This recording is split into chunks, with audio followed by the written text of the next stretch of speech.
Hey everyone, good afternoon, good morning, and good evening. My name is Vishwadeep, and I welcome you all on Unacademy Computer Science channel for Unlimited Learning.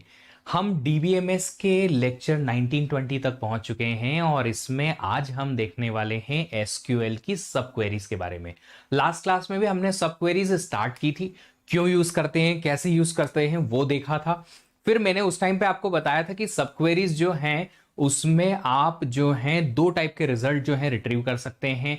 क्या है, या तो एक single row या multiple रो। Single row वाले हमने examples देख लिए थे, आज हम मल्टीपल रो वाले एग्जांपल देखेंगे और इन कीवर्ड्स को भी देखेंगे, इन ऑल एटसेट्रा।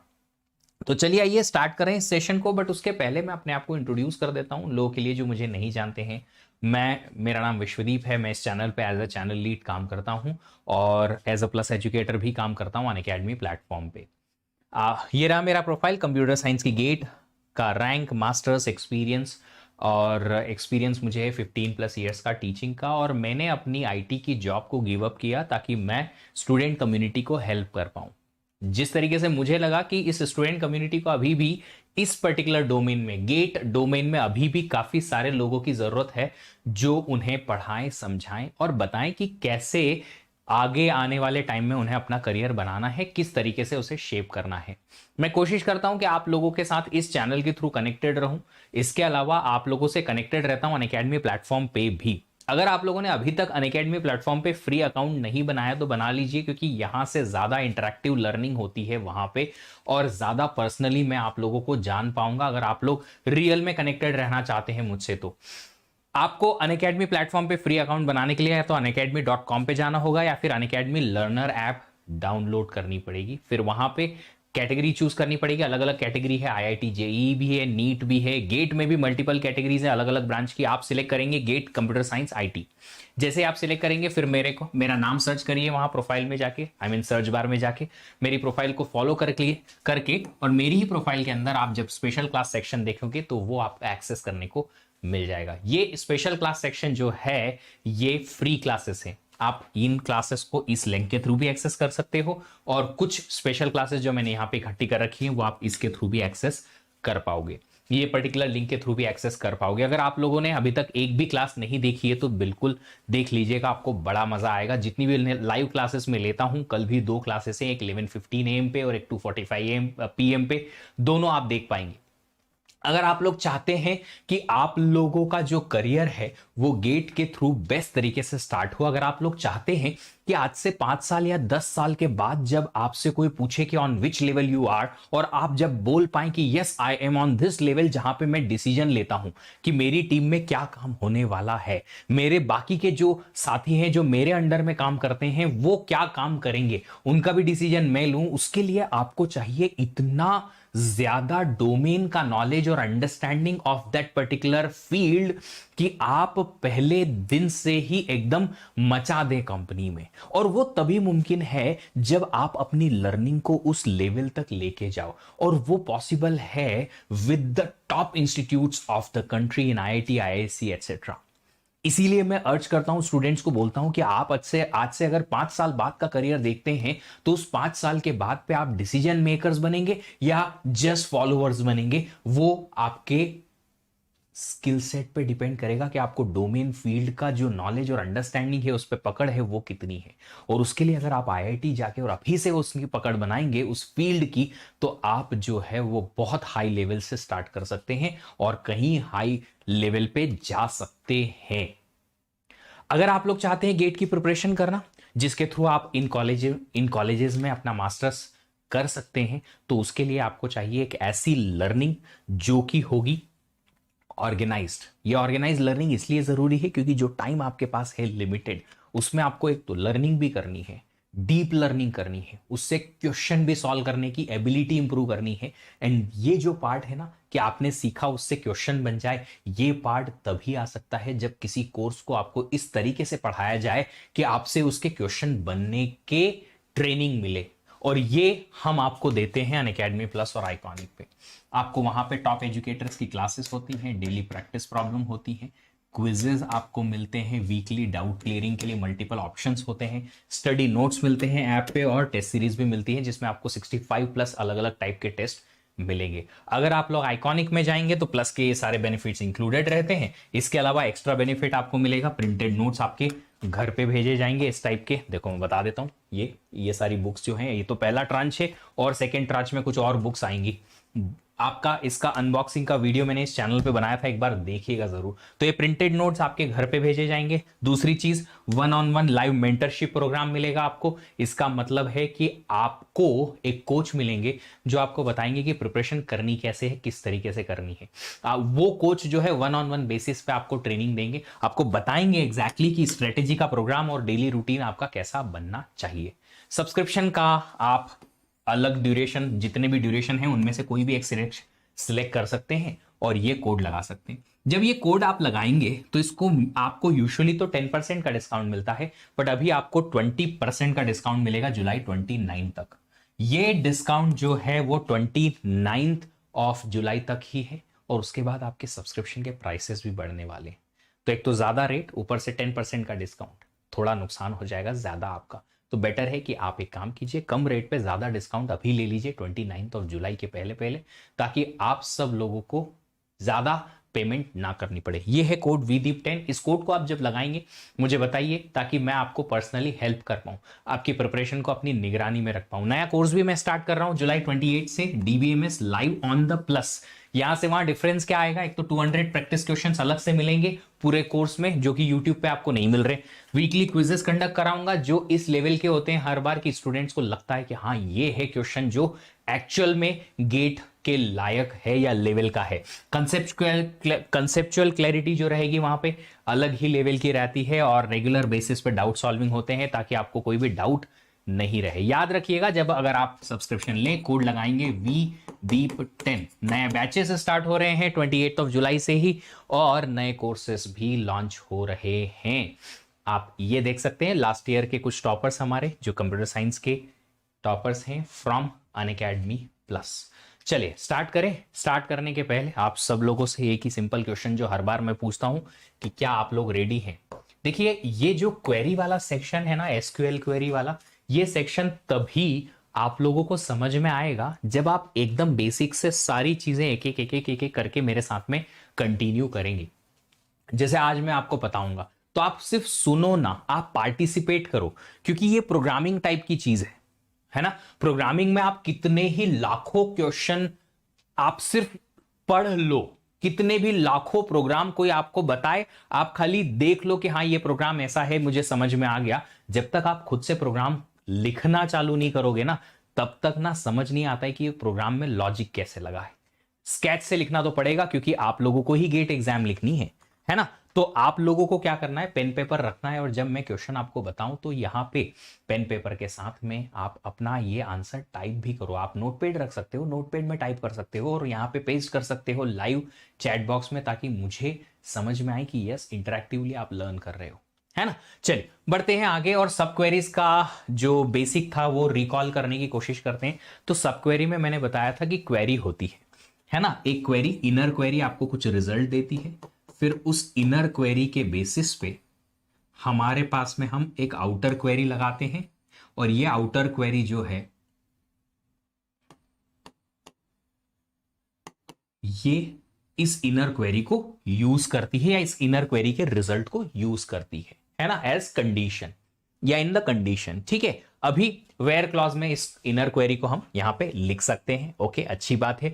फिर हमने देखा था कि दो टाइप की सब क्वेरीज होती है। पहली टाइप की सब क्वेरीज होती है कि जो सब क्वेरी है उसने एक सिंगल रो ही वहां से आपको रिटर्न की है, और दूसरी टाइप की सब क्वेरीज होती है जो मल्टीपल रोज आपको रिटर्न कर सकती है। अगर सिंगल रो रिटर्न होता है तो ये कैसे काम करता है, हम यहां पे लिखेंगे आउटर क्वेरी, वेयर की कंडीशन, फिर जो भी आपकी कंडीशन है वो, और आप इक्वल टू इनर क्वेरी का रिजल्ट या ग्रेटर देन, लेस देन, कुछ भी लिख सकते हैं, है ना।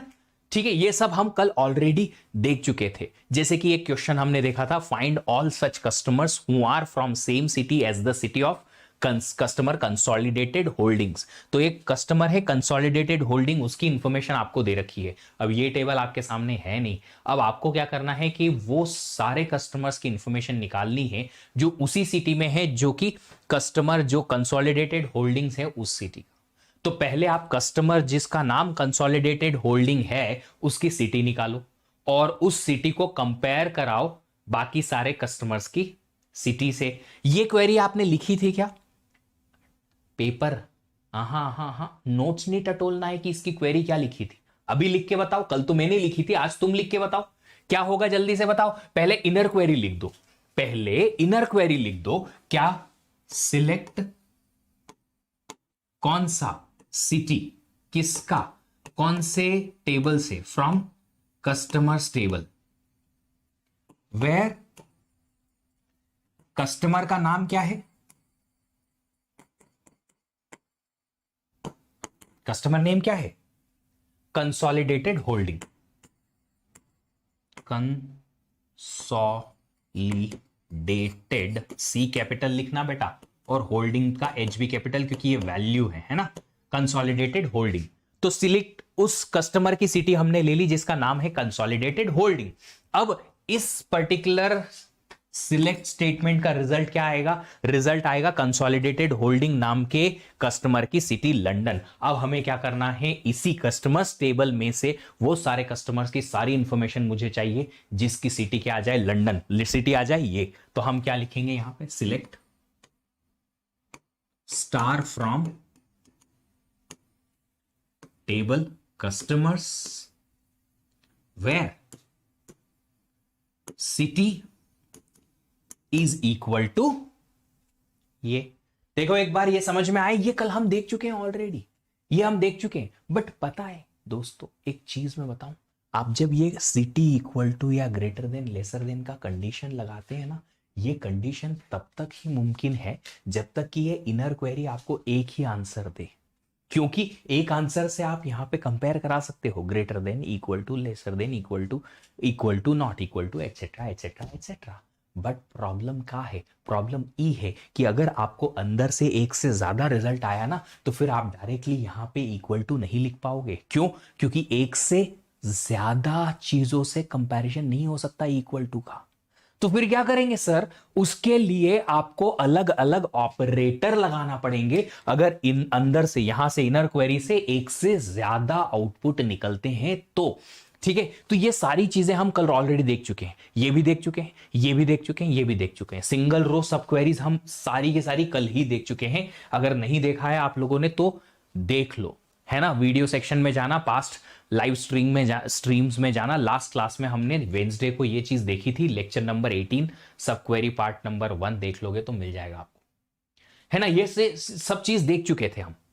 Suraj Kumar Pandey ji good afternoon, good evening. तो ये चीज हम ऑलरेडी देख चुके हैं। आज हम बात करेंगे मल्टीपल रो सब क्वेरी, जिसमें सब क्वेरी रिटर्न करती है मल्टीपल रोज। बट सर अगर मल्टीपल रोज अगर सिलेक्ट होता है इनर क्वेरी से, तो ये जो इनर क्वेरी है हमारी सिलेक्ट स्टेटमेंट की, इससे अगर मल्टीपल रो आ रहा है तो हम यहां पे वेयर इक्वल टू नहीं लिख सकते। क्यों नहीं लिख सकते? क्योंकि इनर क्वेरी से एक से ज्यादा अगर वैल्यू आ रही है तो एक से ज्यादा वैल्यू को इक्वल टू कैसे करोगे,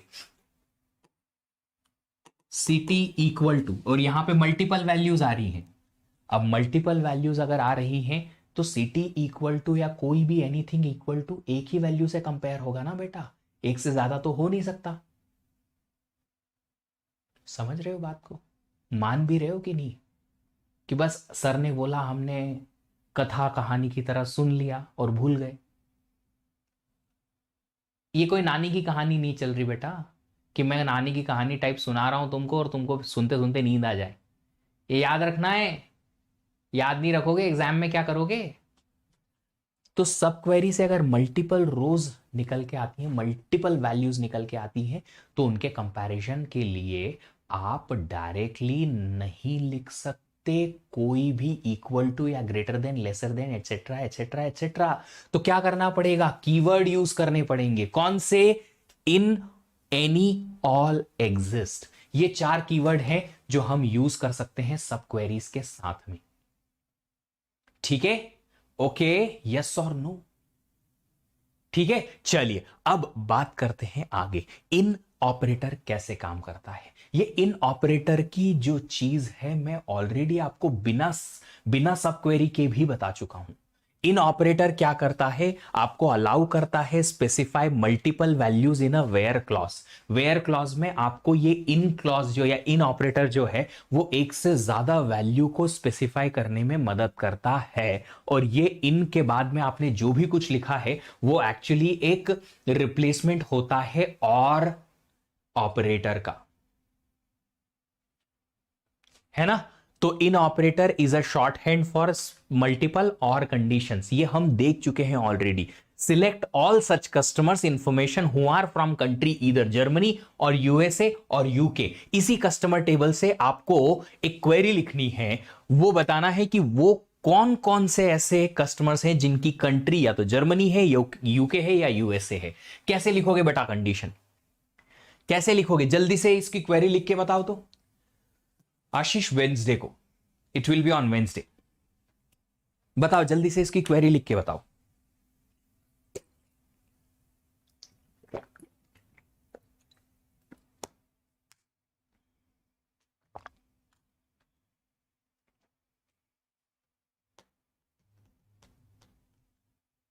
क्वेरी लिख के बताओ जल्दी से, नॉर्मल वाली क्वेरी यार, नॉर्मल वाली क्वेरी। और कंडीशन लिख के कर सकते हो बिल्कुल। हमें वो सारे कस्टमर्स की सारी इंफॉर्मेशन चाहिए from the table customers where, क्या लिखेंगे,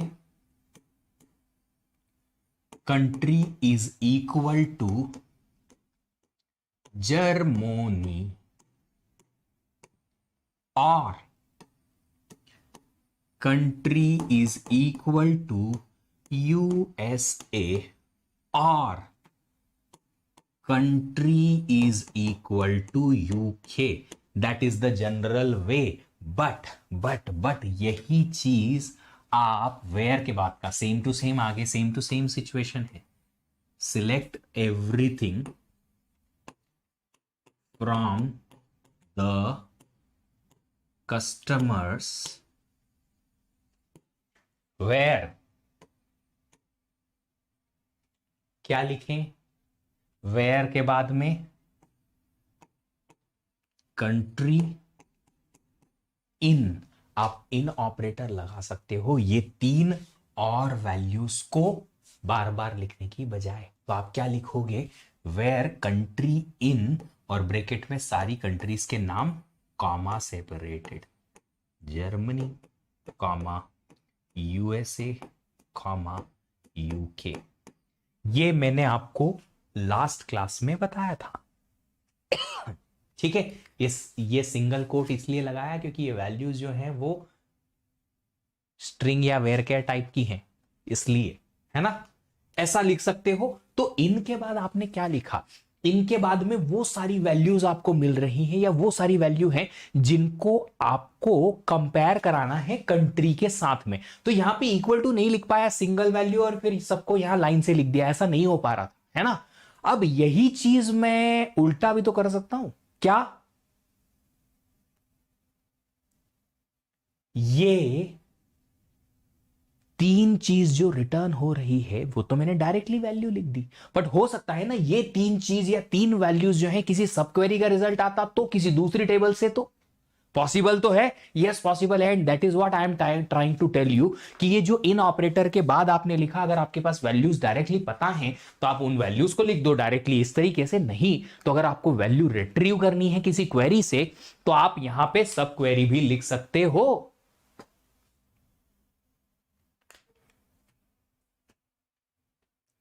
आई बात समझ में क्या कहा मैंने।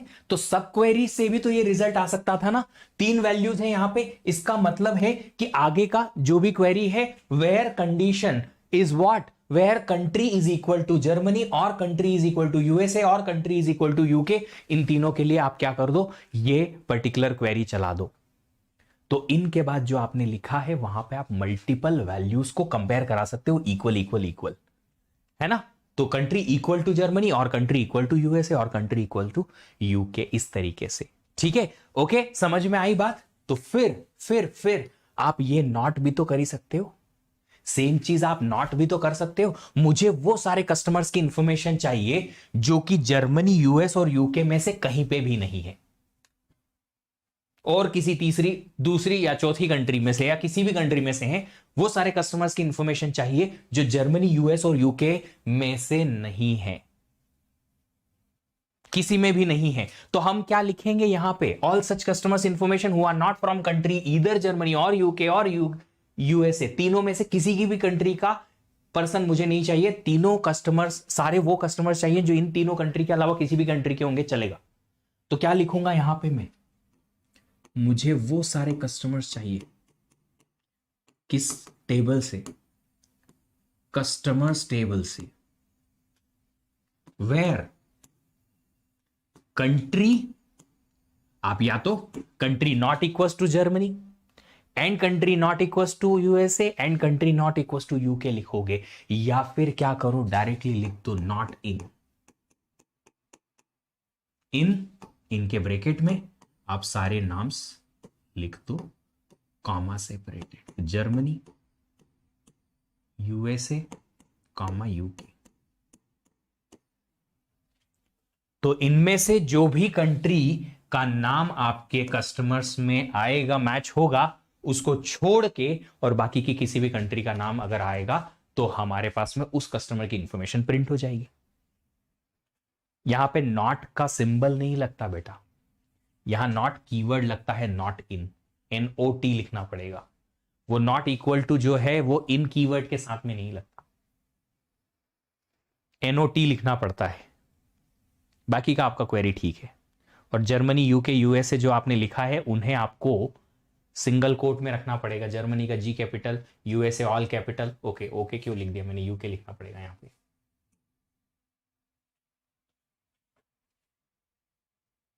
आई बात समझ में? तो इन कैसे यूज हो रहा है, इन में हम equal to not equal to check कर सकते हैं बस। इसके अलावा आपको क्या करना है यहां पे, ये क्या करना है, यहां पे जो भी वैल्यू है हमने डायरेक्टली लिखी है, बट ये वैल्यू किसी सब क्वेरी से भी आ सकता है। कैसे आएगा वो हम देखते हैं। तो अगर हमें इन ऑपरेटर मल्टी रो क्वेरी या सब क्वेरी में चलाना है तो कैसे चलाएंगे, तो हम क्या लिखेंगे, यहां पे हमारी क्वेरी होगी, कुछ लिख के आया हूं क्या मैं, सिलेक्ट जो भी आपके कॉलम के नाम है वो है ना, फ्रॉम टेबल का नाम, वेयर जो भी कॉलम नेम आपको कंपेयर कराना है वो, इन, और यहां पे आ जाएगी आपकी सब क्वेरी। इस तरीके से आप ये लिखने वाले हैं, है ना। जिस भी कॉलम को आपको कंपेयर कराना है उस कॉलम का नाम इन दिस, तो ये कॉलम की वैल्यू यहां पे कंपेयर होगी। अगर कॉलम की वैल्यू यहां पे प्रेजेंट है तो फिर क्या हो जाएगा, वो रिट्रीव होके आ जाएगा। अगर यहां से एक से ज्यादा वैल्यूज आ रही हैं तो वो सारी वैल्यू में से कोई भी वैल्यू से कॉलम का वैल्यू आपका कंपेयर हो रहा है और वो इक्वल है तो आपका सिलेक्शन हो जाएगा उस रो का।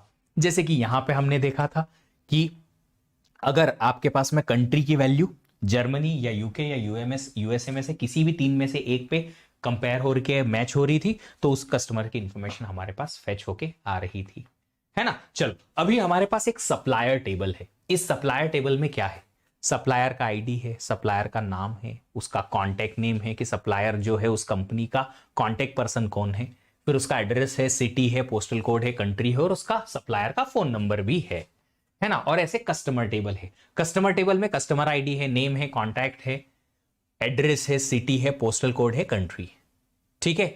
तो सप्लायर जो सप्लाई करेगा गुड्स, कस्टमर जो कि ऑफ कोर्स हमारे गुड्स खरीदेगा हमारे लिए, है ना। चलो अब हमें एक इन ऑपरेटर के थ्रू क्वेरी लिखनी है। ऐसे सारे कस्टमर्स हमें चाहिए वो जो कि उन कंट्री से हैं जो सप्लायर से हैं, मतलब कि मुझे वो सारे कस्टमर्स की इंफॉर्मेशन चाहिए जो कि उन कंट्रीज में है जहां पे सप्लायर भी है। कोई भी सप्लायर हो, एनी ऑफ द सप्लायर चलेगा, कोई भी सप्लायर जो है वो चलेगा, बट मुझे चाहिए कि एक ऐसा कस्टमर या वो सारे कस्टमर्स की इंफॉर्मेशन चाहिए जो कि उन कंट्रीज में है जहां हमारा सप्लायर भी है।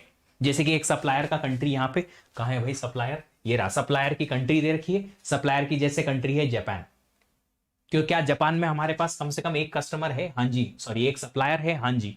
तो अगर जापान में हमारे पास सप्लायर है तो हमारे पास जापान के सारे कस्टमर्स की इंफॉर्मेशन चाहिए।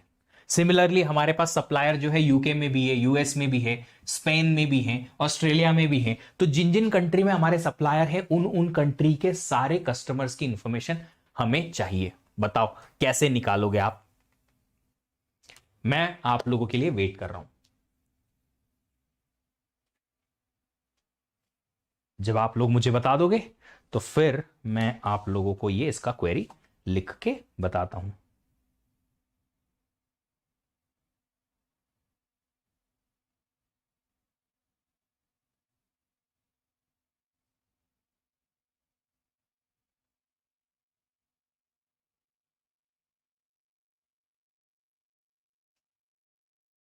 बताओ बताओ बताओ। I am waiting, I am waiting. मैं वेट कर रहा है तुम्हारा। हाँ जल्दी बताओ।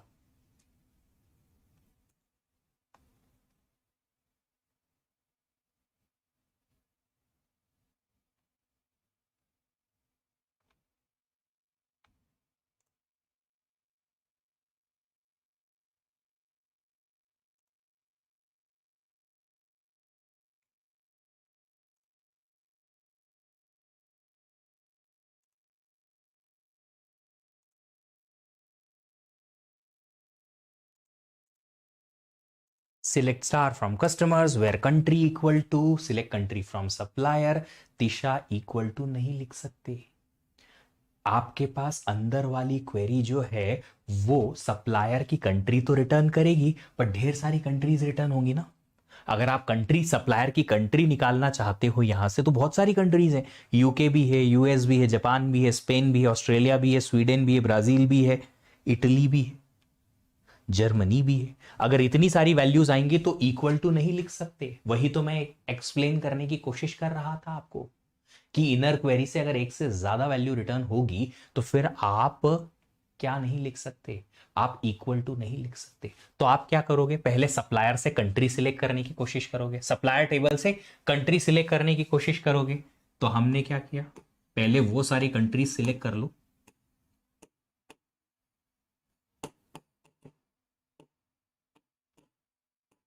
सप्लायर टेबल से हो गई।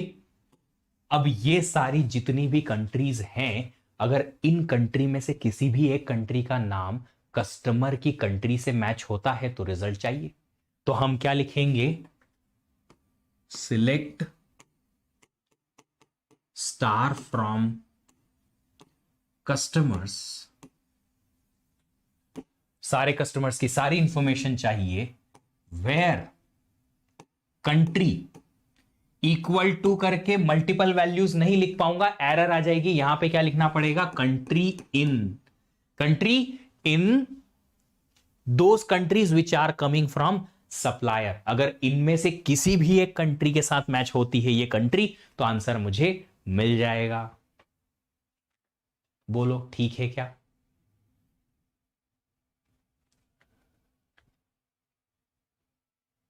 बोलो कि ठीक है क्या? तो मुझे यहां क्या लिखना पड़ेगा, country in this. Got it? अब एक चीज और मैं पूछूं यहां से, ये देखो, अब एक और क्वेरी है आपके पास। मुझे ऐसे सारे कस्टमर्स की इंफॉर्मेशन चाहिए जो कि उन कंट्री से हैं जहां पे कोई भी सप्लायर नहीं है।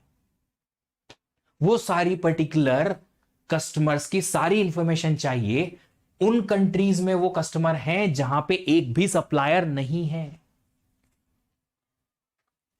बताओ अब इसको कैसे लिखोगे?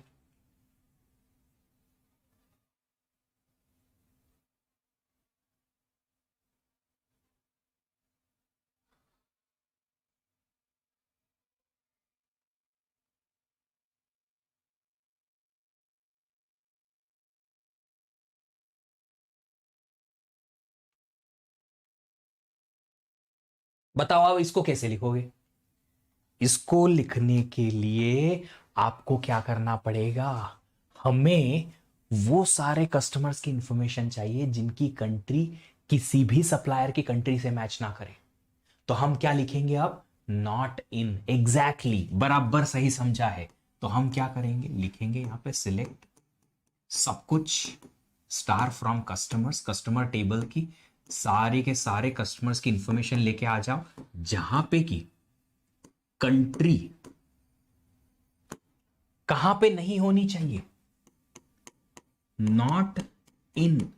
आप इसको कैपिटल लिखो, शॉर्ट लिखो, कोई फर्क नहीं पड़ता, आपका एसक्यूएल जो है कीवर्ड को लेके केस सेंसिटिव नहीं है। नॉट इन कहां पे, किसी भी सप्लायर की कंट्री से मैच ना करे। तो सारे सप्लायर के कंट्रीज निकाल लो, सिलेक्ट कंट्री फ्रॉम सप्लायर और मैच कराओ कि जो भी सप्लायर की कंट्रीज हैं उनमें नहीं होना चाहिए क्या, कस्टमर की कंट्री, तो वो सिलेक्ट हो जाए। इन भी लिखना पड़ेगा उमेश जी, इन कीवर्ड आना चाहिए, नॉट इन लिखना पड़ेगा, है ना। स्टार करोगे तो काम नहीं चलेगा, कंट्री, सिर्फ कंट्री, सिर्फ कंट्री।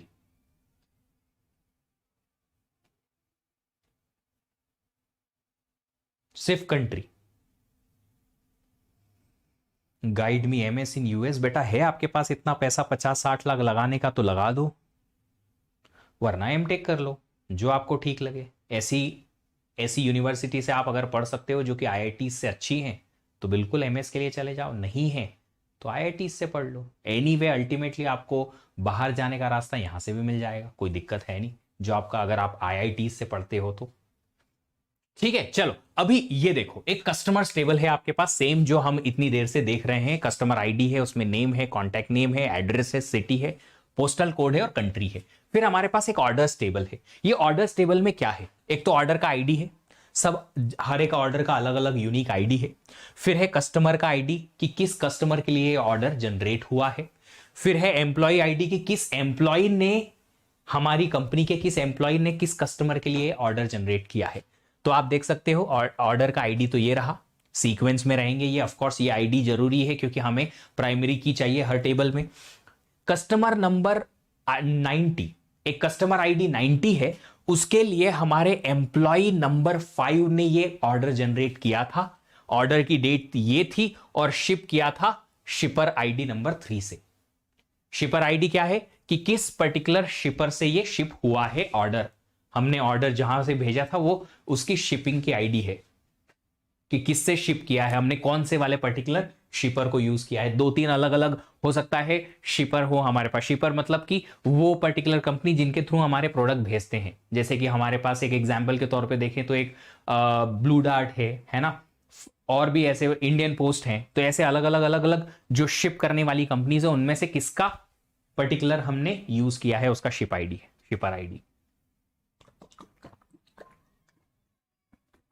हम्म। अब ये देखो, अब ये देखो, मुझे ऐसे सारे कस्टमर्स चाहिए जिन्होंने मोर देन 2 ऑर्डर प्लेस किए हुए हैं। ऐसे कस्टमर्स की सारी इंफॉर्मेशन चाहिए। कस्टमर की इंफॉर्मेशन आपको यहां से मिलेगी, बट उनके ऑर्डर की इंफॉर्मेशन यहां से मिलेगी। तो ऐसे कस्टमर्स उठा के लाओ जिन कस्टमर्स ने कम से कम दो से ज्यादा ऑर्डर प्लेस किए हुए हैं, वो कस्टमर्स की इंफॉर्मेशन आप निकाल के लेके आओ। अब ये आपको लिखना है क्वेरी, ठीक है। बताओ कि वो कौन कौन से कस्टमर हैं जिन्होंने क्या किया है, जिन्होंने ऑर्डर प्लेस किए हैं, जी हां, बट उनके नंबर ऑफ ऑर्डर्स जो हैं वो 2 से ज्यादा होने चाहिए। कौन कौन से ऐसे कस्टमर हैं जिन्होंने हमसे 2 से ज्यादा ऑर्डर प्लेस किए हुए हैं, बताओ। अब ये तो आप बता ही सकते हो, डेफिनेटली बताओगे, बता क्या सकते हो, बताना ही पड़ेगा, ऑप्शन ही नहीं है। कुछ तो ट्राई करो, समथिंग यू कैन ट्राई ना।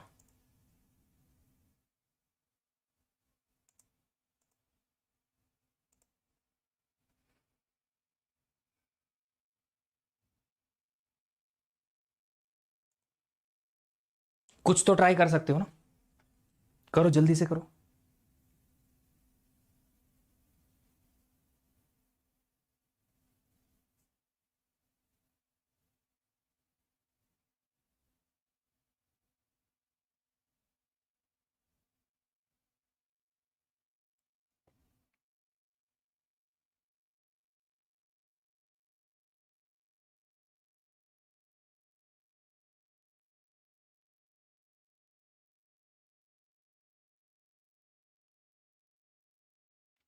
Select star from customer where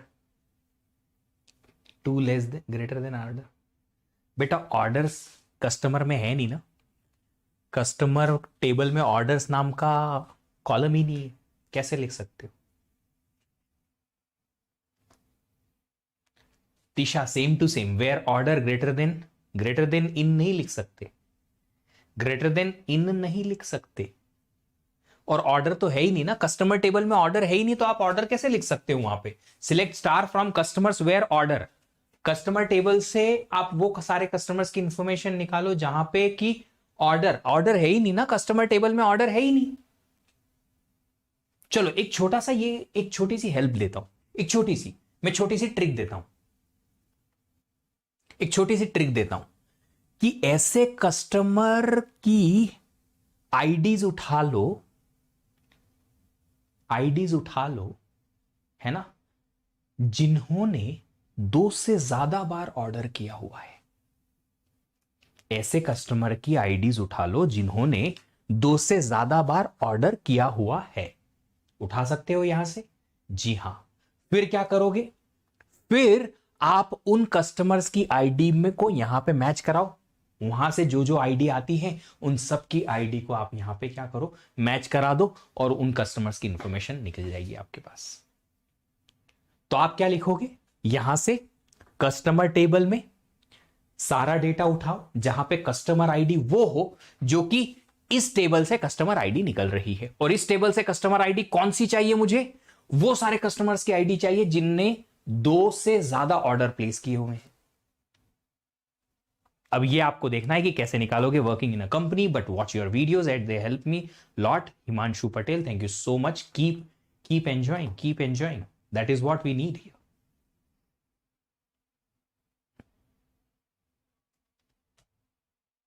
चलो बताओ बताओ बताओ बताओ, जल्दी बताओ, जल्दी बाबा जल्दी, कोशिश तो करो।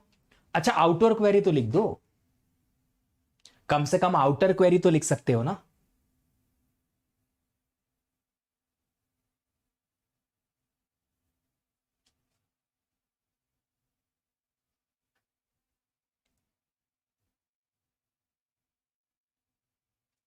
चल आउटर क्वेरी क्या आएगी? आउटर क्वेरी आएगी, मुझे सिलेक्ट करना है सारी इंफॉर्मेशन उन सारे कस्टमर्स की from the table customer where, जहां पे कि कस्टमर आईडी जो है वो हो कहां पे, जो भी ऑर्डर टेबल से हम सिलेक्ट करके लाए उसमें। ये होगी आउटर क्वेरी। अब देखो आउटर क्वेरी आपको क्लियरली समझ में आई। मैंने क्या कहा था कि आपको इस ऑर्डर्स टेबल से पहले उन सारे कस्टमर्स की आईडी उठानी पड़ेगी जिन कस्टमर ने 2 से ज्यादा बार ऑर्डर किया है। उनकी आईडी उठा लोगे और उन आईडीज को मैच करोगे कि कौन कौन से कस्टमर के साथ में उसकी आईडी मैच हो रही है। जिसकी कस्टमर की आईडी मैच हो गई उसका डिटेल पूरा निकाल लाओ। तो आईडी इनमें से किसी से भी मैच होती है, जो भी इनर क्वेरी से निकल के आ रहा है, तो आप क्या करोगे, आप फिर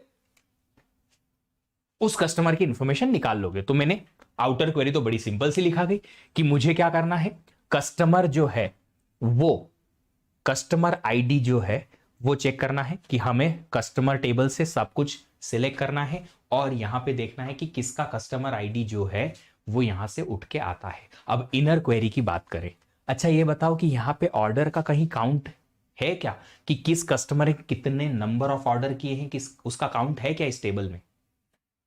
बताओ, मुझे काउंट चाहिए, मुझे काउंट चाहिए ऑर्डर का, बट यहां पे आप बताओ कि काउंट है क्या ऑर्डर का, कि किस पर्टिकुलर कस्टमर ने कितने नंबर ऑफ ऑर्डर किए हैं। दिख रहे हैं क्या? दिख रहे हैं क्या? यस और नो जल्दी बताओ। इज इट विजिबल कि किस कस्टमर ने कितने ऑर्डर किए हैं, उसका कोई ऑर्डर है क्या, नंबर ऑफ ऑर्डर्स? नहीं। तो हमें क्या चेक करना पड़ेगा, हमें रोज चेक करनी पड़ेगी। ये देखो एक ऑर्डर 90 कस्टमर आईडी का है, हो सकता है उसी कस्टमर ने बाद में किसी दूसरे एम्प्लॉय के साथ में किसी दूसरी डेट पे कोई और ऑर्डर जनरेट किया हो, पॉसिबल तो है, ऑफ कोर्स पॉसिबल है। तो हमें क्या चेक करना है, हर एक कस्टमर के आईडी के बेसिस पे ग्रुपिंग करनी है। क्या करना है हमें? ग्रुपिंग करनी है। हर एक ग्रुप में एक कस्टमर आईडी के सारे ऑर्डर डाल दो, ग्रुप कर दो। किसको? इस पर्टिकुलर टेबल में ग्रुप बाय लगाओ और ग्रुप करके क्या करो, कस्टमर के आईडी के बेसिस पे ग्रुपिंग कर दो। कस्टमर की आईडी के बेसिस पे आपने ग्रुपिंग करी और फिर चेक करो कि उस कस्टमर आईडी के अकॉर्डिंग हमारे पास कितनी रो आई। हर एक रो हर एक ऑर्डर को बताएगी। एक रो किसको बताएगी? एक ऑर्डर को बताएगी।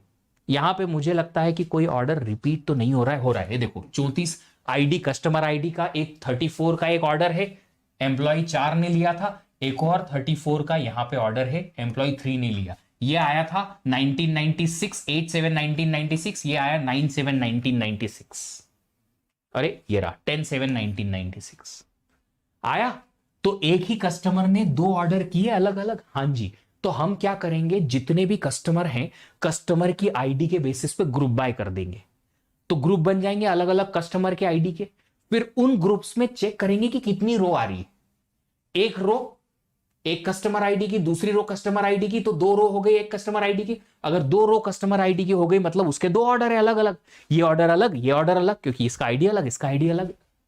तो हम क्या करेंगे, पहले ग्रुप बाय करेंगे कस्टमर आईडी के बेसिस पे और फिर चेक करेंगे कि उस कस्टमर के नंबर ऑफ जो रिकॉर्ड्स आ रहे हैं उस ग्रुप के वो कितने हैं।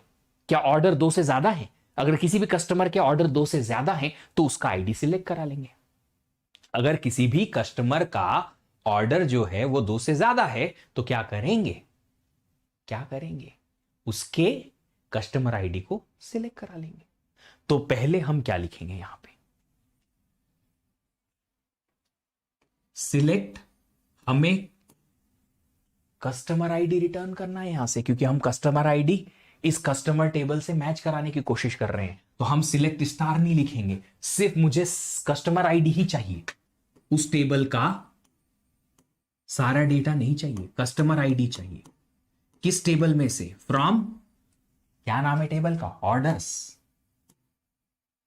वेयर की कंडीशन लगाएंगे? नहीं, ग्रुप बाय लगाएंगे। और किसके बेसिस पे ग्रुप कर रहे हैं? कस्टमर के बेसिस पे। तो यहां लिखेंगे group by.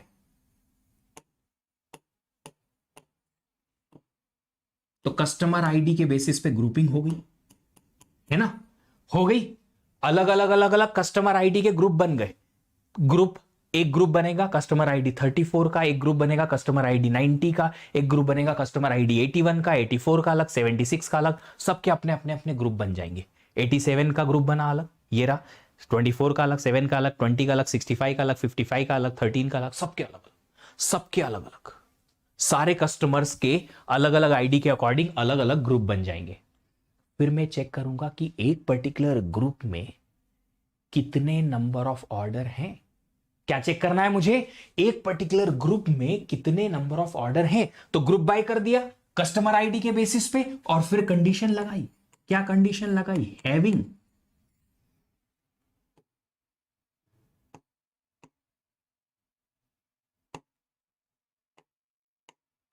count of customer ID in that particular group greater than 2। ये रही इनर क्वेरी। तो हमने क्या किया, कस्टमर आईडी सिलेक्ट करना है ना, कस्टमर आईडी सिलेक्ट करना है, बट कौन सी टेबल से? ऑर्डर्स टेबल से। किस पर्टिकुलर कस्टमर का आईडी? पहले तो सारे कस्टमर्स के आईडी के बेसिस पे अलग अलग ग्रुप बनाओ और फिर उस ग्रुप में चेक करो कि कितने अलग अलग काउंट आ रहे हैं ग्रुप के। आप यहां पे तो कुछ भी लिख सकते हो, कस्टमर आईडी के बेसिस पे आप काउंट कुछ भी लिख सकते हो, उस कस्टमर आईडी के अकॉर्डिंग काउंट जो आया वो कुछ भी लिख सकते हो, कोई भी कॉलम का नाम लिख सकते हो। उस कस्टमर आईडी के हिसाब से ग्रुपिंग हुई तो उसमें कितनी नंबर ऑफ रोज आई। आप यहां पे चाहो तो ऑर्डर नंबर लिख दो, आप चाहो तो यहां पे ऑर्डर नंबर लिख दो, कोई दिक्कत नहीं, ऑर्डर आईडी लिख दो, चलेगा। कि उस पर्टिकुलर कस्टमर आईडी के अकॉर्डिंग जब आपने यहां पे ग्रुपिंग की है तो उसमें कितने नंबर ऑफ रिकॉर्ड्स आ रहे हैं। जितने नंबर ऑफ रिकॉर्ड्स आए क्या वो ग्रेटर देन 2 है? हां, तो उस पर्टिकुलर कस्टमर का कस्टमर आईडी रिटर्न कर दो, उस कस्टमर का कस्टमर आईडी रिटर्न कर दो जिसका ग्रुप में काउंट ग्रेटर देन 2 आया, और वो यहां से मैच हो जाएगा, which is I am writing here. Better है आप कस्टमर आईडी लिखोगे तो ज्यादा अच्छा है, क्योंकि वही हमारे पास कॉलम कॉमन भी है। तो ये देखो, star from customer where class customer ID is in, select customer ID from orders group by customer ID having count greater than 2। तो कस्टमर आईडीज काउंट करेंगे एक पर्टिकुलर आईडी के अकॉर्डिंग कितनी बार आया उस टेबल में या उस पर्टिकुलर ग्रुप में, कस्टमर आईडी वाले ग्रुप में, उसके अकॉर्डिंग हम क्या करेंगे, हम यहां पे कस्टमर आईडी सिलेक्ट कराएंगे और रिटर्न करा देंगे। बट ये इन जो है मैं दिखाना चाहता था आप लोग, इन जो है वो मैं आप लोगों को यहां पे समझाना चाहता था। क्या आपको इतना बेटा समझ में आया? यस और नो जल्दी से बता दो, बहुत जरूरी है ये छोटी छोटी चीजें सीखना, है ना। चलो, अब एक सिंपल सा क्वेश्चन आता है कि ये सब क्वेरी ही क्यों सर, ज्वाइन क्यों नहीं? आप ज्वाइन कर सकते थे, कर सकते थे ना, ये दोनों टेबल का ज्वाइन करा दो सर, कस्टमर टेबल और ये ऑर्डर टेबल का ज्वाइन करा दो कस्टमर आईडी के बेसिस पे, कस्टमर आईडी वहां पे और यहां पे जो जो भी मैच हो रहा है उनके सबके ज्वाइन करा दो और देख लो कि कस्टमर आईडी का काउंट कितना आ रहा है, कितनी बार आ रहे हैं ऑर्डर, उसके बेसिस पे हम ज्वाइन के हिसाब से और आराम से एक्सेस कर सकते थे। पर बताए ज्वाइन में प्रॉब्लम क्या है, एक चीज मैं बताता हूं, आपने जब इनर क्वेरी चला दी तो इनर क्वेरी में जितने रिकॉर्ड फेच हुए, लेट्स अज्यूम इनर क्वेरी से आपके पास सिर्फ 5 ही रिकॉर्ड निकल के आए, इनर क्वेरी से सिर्फ 5 रिकॉर्ड निकल के आए, तो आउटर क्वेरी जो है वो यहां पे इस कस्टमर आईडी को कितने रिकॉर्ड से कंपेयर कराएगी? सिर्फ 5 से। अगर इनर क्वेरी से आपके पास सिर्फ 5 ही कस्टमर आईडीज आती हैं तो आपका ये वाला कंपैरिजन सिर्फ 5 आईडी से होगा। आउटर क्वेरी, आउटर टेबल के कस्टमर आईडी को हम सिर्फ 5 वैल्यू से कंपेयर कराएंगे, है ना। बट अगर अगर अगर अगर अगर आपके पास में, अगर आपके पास में ज्वाइन यहां पे कराया होता तो उस टेबल के, इस टेबल के सारी वैल्यूज को इस टेबल की सारी वैल्यूज से कंपेयर कराना पड़ता और फिर वहां से कॉमन वैल्यूज निकल के आती। अब आप बताओ कि अगर ऐसा होता तो परफॉर्मेंस किस में ज्यादा बेहतर है? अगर आपकी इनर क्वेरी जो है वो कम नंबर ऑफ रिकॉर्ड्स फेच करके देती है ना, तो आप फिर ज्वाइन जो है उससे बेहतर रिजल्ट यहां इनर क्वेरी से निकाल सकते हैं। अदरवाइज नहीं दे रही है तो ज्वाइन जो है वो इससे ज्यादा बेहतर परफॉर्म करता है इनर क्वेरी या सब क्वेरी के ऑपरेशन से।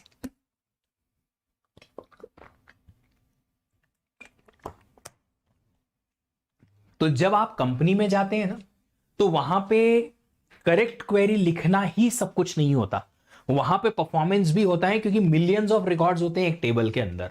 जब आप रियल वर्ल्ड डेटा पे काम करेंगे तो एक पर्टिकुलर डेटाबेस टेबल में ना हजारों लाखों रिकॉर्ड होते हैं, तो आपका परफॉर्मेंस ऑफ द सिस्टम ना और ज्यादा इंपॉर्टेंट टर्म हो जाती है वहां पे। तो वहां पे अलग से टीम्स होती हैं, परफॉर्मेंस टीम्स करके, जो सिर्फ ये चेक करती हैं कि जब ये कोड जो डेवलपर्स ने डेवलप किया है वो डिप्लॉय होगा, जब वो इंप्लीमेंट होगा कहां पे, कस्टमर साइड पे, है ना, तो वो कोड जो है वो कितना परफॉर्म कर रहा है, क्या कस्टमर को उसी कोड को चलाने में प्रॉब्लम आ रही है, ज्यादा टाइम लगेगा। अगर ज्यादा टाइम लग रहा है तो उसकी परफॉर्मेंस ट्यूनिंग की जाती है by changing these kind of queries into better queries. तो हर वक्त आप सिर्फ ज्वाइन नहीं लगा सकते, हर वक्त आप ये क्वेरी नहीं लगाओगे, सब क्वेरी। तो उसके लिए आपको देखना पड़ेगा कि इस पर्टिकुलर प्रॉब्लम के लिए ज्वाइन बेहतर है या सब क्वेरी बेहतर है। होप आपको ये चीज क्लियरली समझ में आई मैंने क्या कहा, ठीक है। चलिए, तो ये परफॉर्मेंस के बेसिस पे है, कभी कभी सब क्वेरीज आपके लिए काम करेंगी, कभी कभी ज्वाइन जो है वो आपके लिए काम करेगा।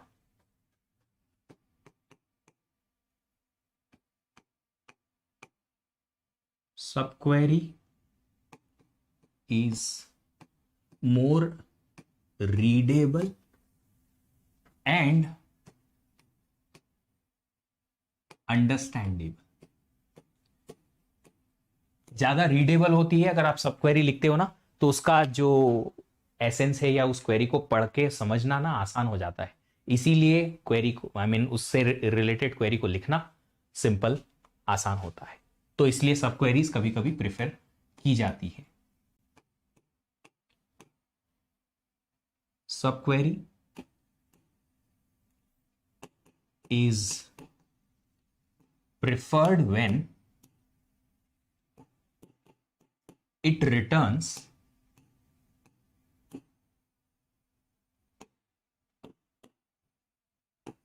lesser records। तो अगर कम रिकॉर्ड्स ये रिटर्न करती है तो आउटर क्वेरी के लिए आपको सब क्वेरीज की रिकॉर्ड्स पे कंपैरिजन या जो भी आपकी वेयर की क्लॉज है वो चलाना आसान हो जाती है, परफॉर्मेंस इंप्रूव होता है।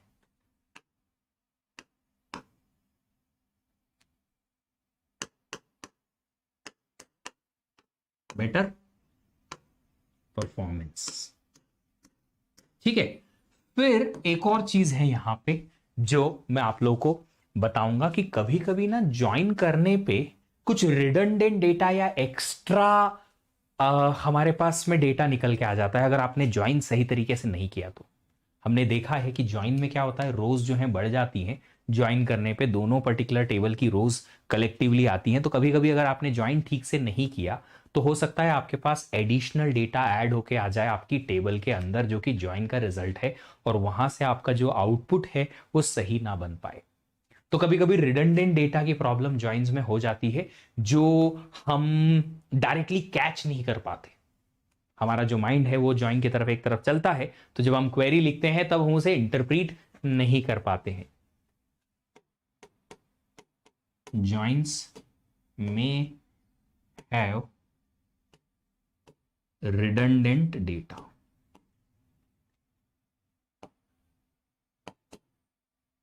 उसकी वजह से आप ज्वाइन प्रेफर नहीं करते हो। अदरवाइज अगर ऐसा सब कुछ नहीं है, आपका ज्वाइन नॉर्मल है और आपके पास इनर क्वेरी कम रिजल्ट भी नहीं दे रही है, लगभग सारे ही रिजल्ट आ रहे हैं, नंबर ऑफ जो रिटर्न्ड रिकॉर्ड्स हैं इनर क्वेरी से वो बहुत ज्यादा हैं, तो ज्वाइन जो है वो ज्यादा अच्छा परफॉर्म करेगा फिर इनर क्वेरी से। अदरवाइज ज्वाइन परफॉर्म्स बेटर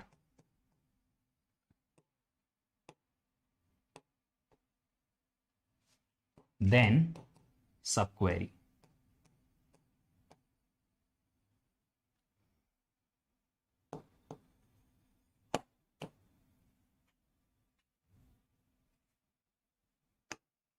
ये अदरवाइज वाला इससे कनेक्टेड है ना। ठीक है, चलिए ये मैंने इसलिए आपको बता दिया ताकि कभी कहीं थ्योरेटिकल क्वेश्चन आ जाए तो ये आपको याद रहे। अब अभी तक जो हमने देखा कि ये जो ऑपरेटर है इक्वल टू कंपैरिजन, बस वही आप इनमें रख सकते हो। आप देख सकते हो यहां पे मैंने लिखा कि वो कस्टमर आईडी इसमें होना चाहिए, तो customer ID equal to this और दिस और दिस और दिस और this, not equal to this और not equal to this, like that way. ठीक है, ये हमने देखा। तो यहां पे हम इनके साथ में सिर्फ कंपैरिजन जो करा रहे हैं वो ग्रेटर देन इक्वल टू या लेस देन इक्वल टू का नहीं है, सिर्फ इक्वल टू का ही है। कस्टमर आईडी इक्वल टू या कस्टमर आईडी इन दिस, तो ये जो कंपैरिजन है वो इक्वल टू का है। यहां भी आप देख सकते हैं, तो यहां पे भी वो जो यहां से सप्लायर की कंट्री आ रही है वो मैच होगी या नहीं होगी, equal to not equal to का कंपैरिजन है बस, और कोई नहीं है। आप देख सकते हो और कोई नहीं है। यहां पे कंट्री, यहां से जो कंट्री आएगी वो हम यहां पे कंपेयर कराएंगे, कंट्री इक्वल टू दिस और दिस और दिस और दिस और दिस और दिस। तो इक्वल टू का कंपैरिजन अगर है तो हम इन क्वेरी यूज या इन ऑपरेटर यूज कर सकते हैं। बट अगर इक्वल टू के अलावा किसी और ऑपरेटर को हमें यूज करना है वेयर के बाद में और सब क्वेरी के साथ में, तो फिर हम इन यूज नहीं कर पाएंगे और उसके लिए हमें यूज करना पड़ेगा एनी कीवर्ड। तो ये एनी कीवर्ड जो है, ये एनी कीवर्ड जो है वो क्या करता है, हमें अलग अलग ऑपरेटर्स यूज करने को हेल्प करता है। तो आप अगर इनर क्वेरी से जो रिजल्ट ला रहे हो, अब उस रिजल्ट को आप इक्वल टू के अलावा ग्रेटर देन या लेसर देन या कोई और दूसरे ऑपरेटर के थ्रू कंपेयर कराना चाहते हो इस कॉलम नेम के साथ में, तो फिर आपको लिखना पड़ेगा एनी कीवर्ड। क्या लिखना पड़ेगा?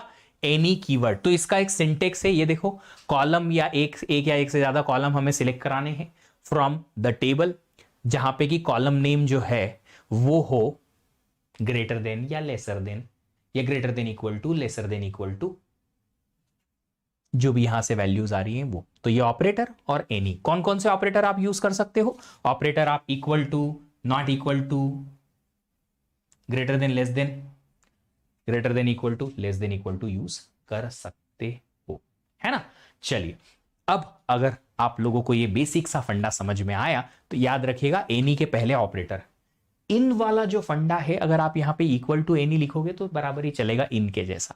ठीक है, चलो पर एक एक एग्जाम्पल हम देख लेते हैं तो समझ में आ जाएगा थोड़ा। यहां पे आपके पास एक प्रोडक्ट टेबल है जिसमें अलग अलग प्रोडक्ट की आईडी दे रखी है, उन प्रोडक्ट्स का नाम दे रखा है, सप्लायर आईडी दे रखा है कि कौन सा सप्लायर इस प्रोडक्ट को सप्लाई करता है ना।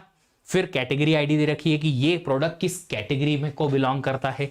फिर उनकी यूनिट्स दे रखी है कि अगर ये प्रोडक्ट हमने लिया तो ये प्रोडक्ट किस पर्टिकुलर यूनिट में आता है ना। कि जैसे हमने ये वाला प्रोडक्ट लिया चैंग, है ना, तो प्रोडक्ट जो चैंग है वो कम से कम 24 या 12 ओजी का मतलब होता है 24 उसमें यूनिट आती है। 12 ओजी क्या बोलते हैं यार, लीटर के अलावा मिलीलीटर के अलावा एक और क्या होता है, पाउंड होता है, क्या होता है बॉटल में, मुझे भी याद नहीं आ रहा उसका फुल फॉर्म। ठीक है, तो उतने एमएल का भी एक कुछ तो एक फॉर्म होता है, जो एमएल मिलीलीटर होता है ना, उसी का ये होता है एक और ओजी। ठीक है, जैसे कि ये है हमारे पास एनीसीड सिरप, तो ये सिरप की 12 बॉटल्स आती है, हर एक बॉटल 550 ml की होती है इस यूनिट में। और फिर प्राइस दे रखा है कि प्राइस क्या है, अब रुपए में है, यूएसडी में है, यूरो में है, काय में भी है, बस है। ये देखो हमारे पास में क्या है यहाँ पे, अरे क्या हुआ, अरे यार, नेक्स्ट नेक्स्ट नेक्स्ट, ये रहा नेक्स्ट। हमारे पास एक ऑर्डर डिटेल टेबल है कि किस किस ने क्या ऑर्डर किया, ऑर्डर डिटेल आईडी है, फिर ऑर्डर का आईडी है कि कौन कौन ऑर्डर डिटेल का उस डिटेल में कौन कौन से ऑर्डर आए हैं, प्रोडक्ट का आईडी है कि कौन सा प्रोडक्ट उस ऑर्डर डिटेल में गया, और उसकी क्वांटिटी है कि किसी पर्टिकुलर पर्सन ने या किसी कस्टमर ने कितने ऑर्डर की क्वांटिटी की ऑर्डर की है ना। चलो ये देखो, अब मुझे वो प्रोडक्ट के नाम चाहिए जो कि which have their order IDs quantity larger than 50। ऐसे ऑर्डर्स का क्वांटिटी मुझे पहले देखना है जिनकी क्वांटिटी ग्रेटर देन 50 है, और वो सारे ऑर्डर के प्रोडक्ट्स के नाम मुझे चाहिए, है ना। अब देखो क्वांटिटी जो ऑर्डर की है वो आपको मिलेगी यहां से, क्वांटिटी ये रही क्वांटिटी, है ना, ऑर्डर की मिल जाएगी। ठीक है, ऑर्डर की मिलने के बाद में आपको ऑर्डर आईडी मिलेगा, ऑर्डर आईडी मिल जाएगा। ठीक है, उन ऑर्डर आईडी को आप यहां पे चेक करोगे नहीं, क्योंकि आपके पास तो यहां पे प्रोडक्ट है। हाँ जी, तो हमें यहां पे ऑर्डर आईडी नहीं प्रोडक्ट आईडी चाहिएगी, क्वांटिटी के अगेंस्ट प्रोडक्ट आईडी चाहिएगी। इस टेबल से, ऑर्डर डिटेल्स टेबल से आपको प्रोडक्ट की आईडीज निकालनी पड़ेगी। कौन कौन से प्रोडक्ट की आईडीज निकालनी पड़ेगी, जो कि 20 से ग्रेटर, या कौन से कितने से ग्रेटर बताया है यहां पे, 50 से ग्रेटर है। ठीक है, 50 से ग्रेटर है ना। और उसके बाद में क्या होगा, उसके बाद में उन प्रोडक्ट्स की सारी डिटेल आप यहां से, या उसका प्रोडक्ट का नाम जो भी कुछ सिलेक्ट करना है वो यहां से सिलेक्ट कर सकते हो। ठीक है, चलो तो जल्दी से आप मुझे इसका कोड लिख के, आई मीन इसकी क्वेरी लिख के बता दो, तो जल्दी से क्वेरी लिख के बता दो जल्दी से, इसकी ये वाले इस चीज की क्वेरी लिख के बता दो जल्दी से। I'm waiting. I'll wait for 2 more minutes.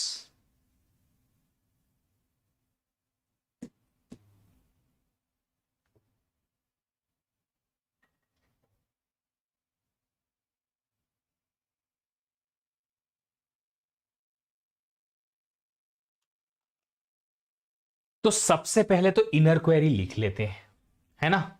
मुझे वो प्रोडक्ट चाहिए जिनमें ऑर्डर डिटेल जो ऑर्डर्स जो हैं उनकी क्वांटिटी लार्जर देन 50 होगी, है ना। तो पहले मैं क्या करता हूं, इनर क्वेरी लिख देता हूं। इनर क्वेरी क्या लिखे हम, सिलेक्ट करें प्रोडक्ट आईडी, ठीक है, फ्रॉम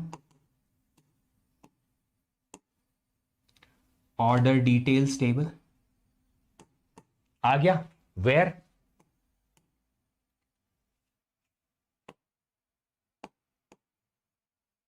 क्वांटिटी ग्रेटर देन 50 है। वो सारे प्रोडक्ट की आईडी आ गई हमारे पास, सारे प्रोडक्ट की आईडी आ गई, हाँ जी आ गई। अब हम क्या करेंगे, अब हमें चाहिए इस प्रोडक्ट के नाम, वो प्रोडक्ट के नाम जो कि वो आईडी के हैं जो आईडी हमारे इनर क्वेरी से निकल के आ रही है। तो इक्वल टू का साइन लगेगा यहां पे, तो यहां लिखेंगे हम सिलेक्ट, सिर्फ प्रोडक्ट का नाम चाहिए मुझे और कुछ नहीं चाहिए, प्रोडक्ट का नेम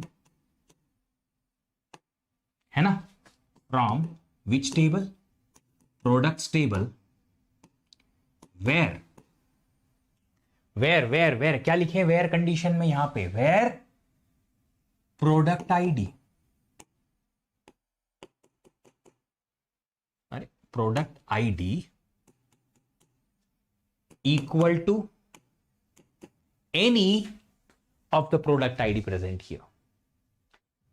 तो product ID equal to any of the product ID which is coming from here. तो जितने भी ऑर्डर डिटेल वाली टेबल में हमारे पास में वो सारे ऑर्डर्स हैं जिनकी हमारे पास क्वांटिटी 50 से ग्रेटर है, वो सारे प्रोडक्ट्स जो हैं कहां, यहां से निकल जाएंगे, उन प्रोडक्ट की प्रोडक्ट आईडी निकल जाएगी और वो प्रोडक्ट की आईडी का नाम हमको ये वाले टेबल से मिल जाएगा। मेरे पास है क्या, ये देखो, select product name from products where product ID equal to any, select product ID from order details where quantity is greater than 50। But ये सेम चीज हम इन से भी लिख सकते थे क्योंकि इन अलाउ करता है हमें सिर्फ इक्वल टू। तो अगर आप इक्वल टू एनी की बजाय यहां पे लिखोगे यहां पे इन तो भी चलेगा, कोई दिक्कत नहीं है। ये मैं वही समझाने की कोशिश कर रहा हूं जो थोड़ी देर पहले आपको बताने की कोशिश कर रहा था कि ये चीज वही है जो कि हमारे पास में थोड़ी देर पहले थी, इन। बट अगर यहां इक्वल टू की जगह कुछ और आता तो प्रॉब्लम हो जाती। हमारे पास इक्वल टू की जगह और आती कोई चीज, कोई और चीज आती तो फिर इन से नहीं होता। इसीलिए मैं ये बताना चाहता था। जैसे कि ये देखो हमारे पास में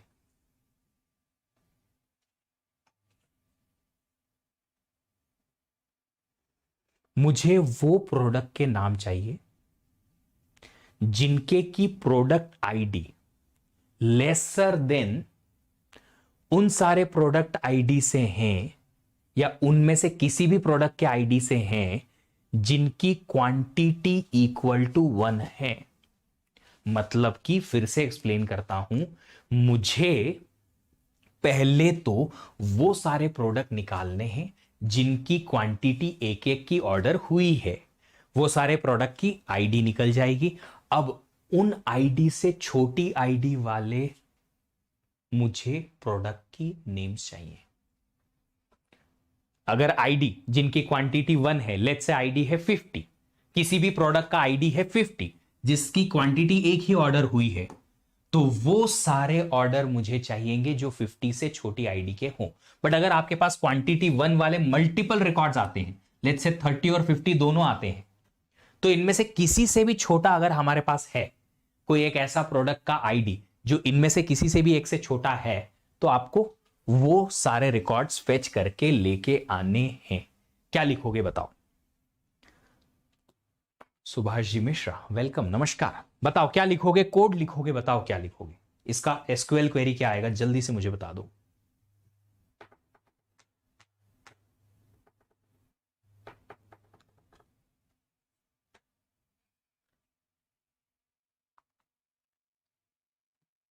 चलो, तो इसकी एसक्यूएल क्वेरी जो है आपके सामने वो है ये रही।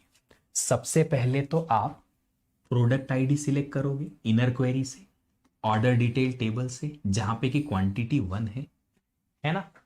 फिर उसके बाद आप क्या करोगे, बाहर आउटर क्वेरी लिखोगे, मुझे उन प्रोडक्ट्स का प्रोडक्ट नेम चाहिए प्रोडक्ट टेबल से जिनकी प्रोडक्ट आईडी छोटी है किसी भी प्रोडक्ट आईडी से, यहां से। And this is the particular any का एग्जाम्पल। तो अगर आप लेसर देन एनी लिख रहे हो तो ये चलेगा, लेस देन इन नहीं लिख पाओगे, लेस देन इन नहीं लिख पाओगे। आई बात समझ में? तो इसलिए less than greater than in any आप यहां पे यूज करोगे। इस एनी को और थोड़ा डिटेल में देखेंगे ऑल के साथ में, जब हमारे पास ऑल आएगा ना उसके साथ में।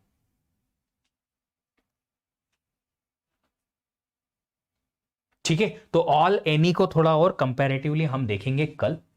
तो अभी हम इतना ही ऑल, एनी और एग्जिस्ट, ये 3 और चीज़ें हमें बची हुई है, तो हम और भी कल इनके बारे में थोड़ा और डिटेल में देखेंगे, सब क्वेरीज के बारे में कि कैसे ये काम करती हैं, और फिर उनसे रिलेटेड कुछ और क्वेश्चन भी हम देखेंगे। अगर आप लोगों ने अभी तक अनअकैडमी प्लस का सब्सक्रिप्शन नहीं लिया है तो जल्दी से सब्सक्रिप्शन ले लो, क्योंकि ऑफर जो है वो अब 29 तक ही है। एक तो प्राइस हाइक होने वाला है, उसके बाद 10% का डिस्काउंट मिलेगा, तो ज्यादा प्राइसेस, डिस्काउंट भी कम। अभी कम प्राइसेस हैं, डिस्काउंट भी ज्यादा है 20% का, तो ओवरऑल आपको काफी ज्यादा बेनिफिट हो जाएगा, बहुत ज्यादा। तो जल्दी से सब्सक्रिप्शन ले लीजिए, कोड लगाइए ये वी दीप 10।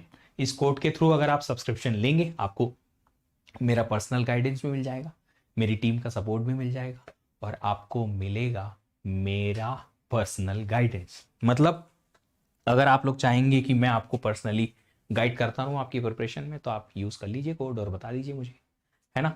ये देखिए डेटाबेस मैनेजमेंट सिस्टम स्टार्ट हो रहा है 28 जुलाई, मतलब सिर्फ 3 दिन के अंदर अंदर। तो ये सब्सक्रिप्शन अगर आप ले लेंगे तो आप ये मेरा लेक्चर को लाइव अटेंड कर सकते हो यूट्यूब, और उसमें बहुत डिफरेंस है, क्योंकि वहां पे practice question, quizzes, doubt solving और अलग टाइप की क्लैरिटी मिलेगी, वो भी शेड्यूल्ड लेक्चर्स के साथ में। आइकॉनिक सब्सक्रिप्शन में आपको अलग से बेनिफिट मिलेगा, जो कि है आपके प्रिंटेड नोट्स, जो कि आपको घर पे भेजे जाएंगे। जी हाँ, अगर आप प्लस सब्सक्रिप्शन लेते हैं तो अलग से और एक्स्ट्रा पे करके भी ये प्रिंटेड नोट्स ले सकते हैं। देखिए प्रिंटेड नोट्स ऐसे आपको दिखेंगे, मैंने इसका वीडियो भी बनाया है, बड़े सुंदर ये नोट्स जो हैं वो बने हैं। इनकी जो प्रिंटिंग क्वालिटी है और जो जिस तरीके से फोंट एटसेट्रा यूज किया हुआ है वो बहुत बहुत शानदार है, बहुत ही गजब है। इसके अलावा अगर आप लोग सिर्फ टेस्ट सीरीज लेना चाहते हैं तो आप टेस्ट सीरीज भी ले सकते हैं using this Unacademy light subscription, जिसमें आपको सिर्फ और सिर्फ टेस्ट सीरीज एक्सेस करने को मिलेगी और कुछ नहीं। बट ये बहुत कम प्राइस में है, तो अगर आप चाहें तो सिर्फ ये भी ले सकते हैं, और इसमें भी आप कोड लगा सकते हैं ये, ताकि आपको डिस्काउंट मिल जाए। वीडियो अच्छा लगा इसको लाइक जरूर करें, शेयर करें अपने सारे फ्रेंड्स के साथ, सब्सक्राइब कर लें चैनल को और टर्न ऑन कर लें नोटिफिकेशन। कल मिलेंगे फिर से आप लोगों के साथ में, ये एनी और ऑल को वापस से समझेंगे। ऑल अभी तक मैंने बताया नहीं, पर इनको कंपैरेटिवली समझेंगे। फिर एक और कीवर्ड बचा हुआ है एग्जिस्ट, उसको भी डिटेल में देखेंगे, और फिर उनसे रिलेटेड और क्वेश्चन हम देखेंगे डिटेल में। तब तक अपना ख्याल रखेंगे और सीखते रहेंगे खुशी खुशी। सीखना बंद नहीं करना है, वरना करियर जो है उसका ग्रोथ स्लो हो जाएगा हमारा, या फिर होगा ही नहीं अगर आपने सीखना बंद कर दिया तो। मिलते हैं फिर से आपसे अगले सेशन में, तब तक have a great day and bye bye.